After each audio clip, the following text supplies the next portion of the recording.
Right, this is Coventry Canal. As you can see, it's quite close to TNT, and I normally take a little bit of a walk down here at lunchtime, walk back into Atherstone, which is only about a mile away, on foot, and go and grab a bite to eat, and then walk back. So we'll take a little bit of a walk along here, and we can see if there's any canal boats around. This is just one of the locks.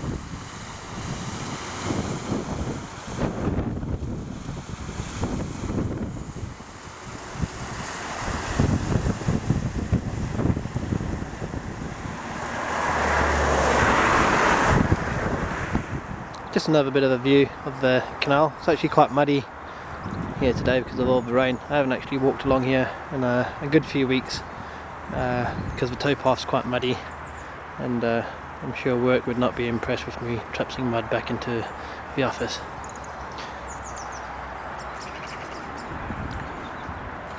Normally when I come along here we'll find all sorts of people fishing, boats moored up, and ducks.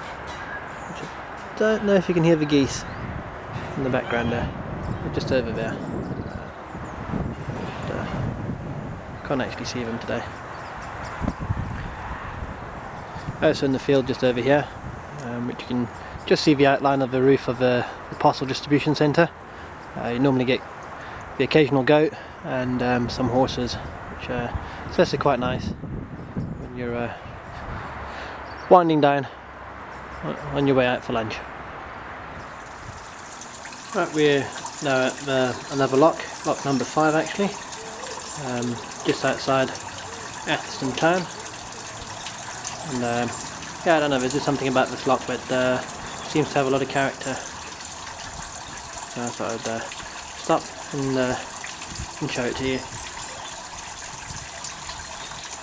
Right, we'll move on up.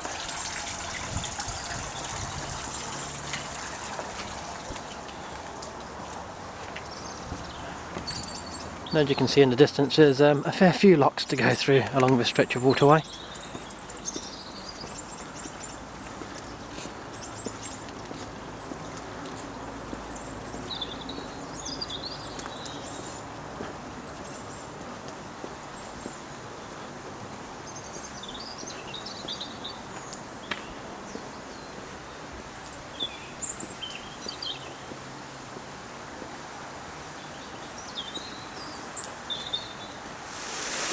There's some ponies in the distance there. I thought we'd stop and have a little look.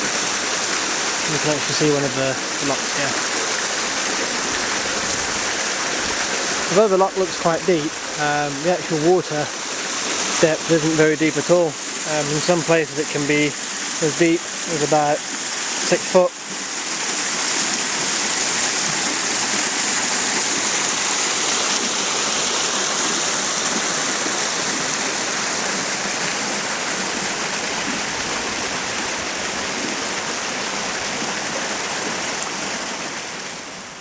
One of the things I forgot to cover when I was in Atherstone earlier on, by the Red Lion Hotel, was the ball game, which happens on Shroves Tuesday. And basically what it is they throw a massive big medicine ball into a crowd of people that has gold ribbons on, and people who get the gold ribbons can claim a cash reward. But the real cash reward is actually the person that holds onto the ball until basically the game is over. They'll win a rather large sum of money. I believe it's about £500, but it's absolute carnage. The first time I came across it, they'd boarded up windows in the town centre in order to stop them from being broken. It kind of amazes me that they're still allowed to go on with all the health and safety type rules and regulations that there are in the UK, but needless to say, it still happens, and it's one of those big timeless traditions. Right, this is the last lock I'm going to stop at before heading home. This is one of probably the most picturesque ones in the town, and you'll see why in a moment as I come up the brow of this little hill here.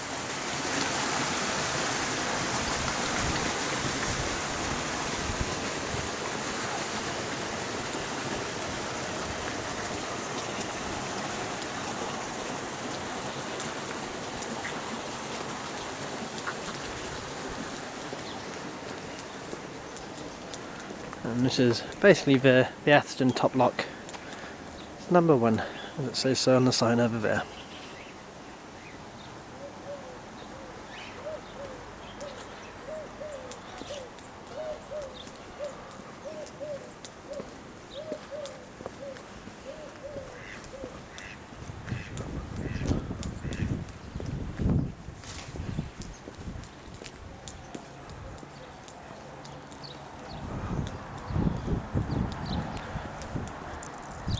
I think these ducks think we're going to be fed. Not a chance. You can actually see there's some snow that hasn't defrosted on the other side there. Give you an idea of how cold it is still here.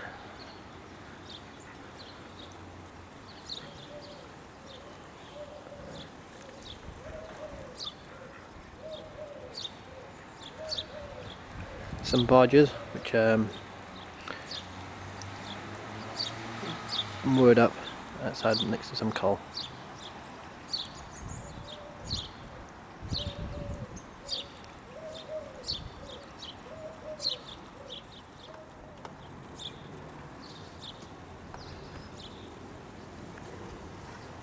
Right, well I hope you've enjoyed my little tour around Atherstone. I'm going to head off home now.